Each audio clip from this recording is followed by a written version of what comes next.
اسلام ایسے ہی نہیں پھیلا ہے، اسلام تمہارے نمازوں روزوں سے نہیں پھیلا ہے، اسلام تمہارے داڑھی کرتے پاجاموں سے نہیں پھیلا ہے، اسلام تمہارے اخلاق سے پھیلا ہے، اسلام تمہاری انسانیت سے پھیلا ہے۔ ہم بھی کہتے ہیں اسلام تلوار کے زور سے نہیں پھیلا بلکہ مسلمان کے کردار سے پھیلا ہے۔ کیا کردار ہے مسلمان کا؟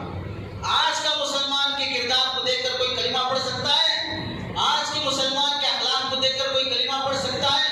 وہی حضرت امیر المومنین رات کے اندھیرے میں گشت کر رہے ہیں، دیکھا ایک عورت اپنے چھوٹے چھوٹے بچوں کو خیمے میں بٹھا کر انہیں تسلی دے رہی ہے، چولہے پہ ہانڈی چڑھی ہے اور کوئی چیز پک رہی ہے اور بچے بلبلا رہے ہیں۔ حضرت عمر نے جا کے کہا کہ تجھ پہ اللہ رحم کرے، بچوں کو کیوں ستا رہی ہے، انہیں کھلاتی کیوں نہیں ہے؟ تو عورت کہنے لگی ہے تو نہ کھلاؤ، یہ ہانڈی میں کیا چڑھا کے رکھی ہے؟ ہانڈی میں صرف پانی ابل رہا ہے، کوئی چیز کھانے کو نہیں ہے، فاقہ ہے، اور بچوں کو تسلی دے رہے ہوں، بیٹا پک رہا ہے تھوڑا انتظار کر لے، پک رہا ہے تھوڑا انتظار کر لے، اور اس انتظار میں ہو کہ بچہ روتے روتے تھک کے سو جائے، ہے نہیں کچھ کھلانے کے لیے تو کیا کھلاؤں؟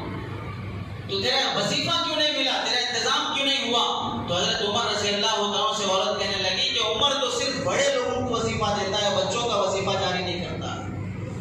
تو عمر کو کیا پتا کہ تیرے بچے ہیں؟ تو وہ عورت کہنے لگی کہ جب عمر کو میرے بچوں کا پتا نہیں ہے تو عمر خلیفہ کیوں بنا ہے؟ وہ امیر المومنین کیسے بن گیا کہ جب اس کی رعایا میں چھوٹے بچے بھوک سے مر رہے ہیں اور انہیں پتا نہیں ہے؟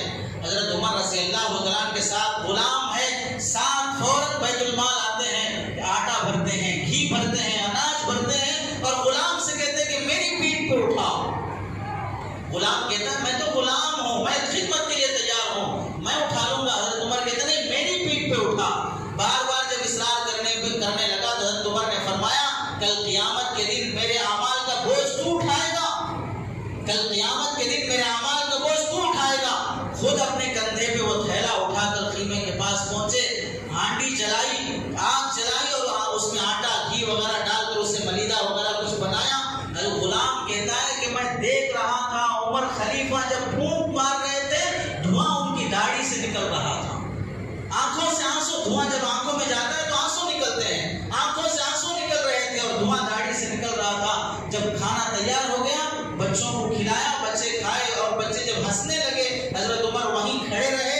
غلام نے پوچھا تو فرمایا میں نے بچوں کو روتے ہوئے دیکھا ہے تو میں تھوڑی دیر رکا رہا کہ تاکہ بچے پیٹ بھر کے ہنستے کھیلتے ہوئے بھی دیکھ لوں۔ اور اس عورت سے کہنے لگے کہ بہن صبح ہونے کے بعد خلیفہ سے ذکر کرنا، خلیفہ سے ملنے کے لیے آنا، خلیفہ تمہارا کام کر دے گا۔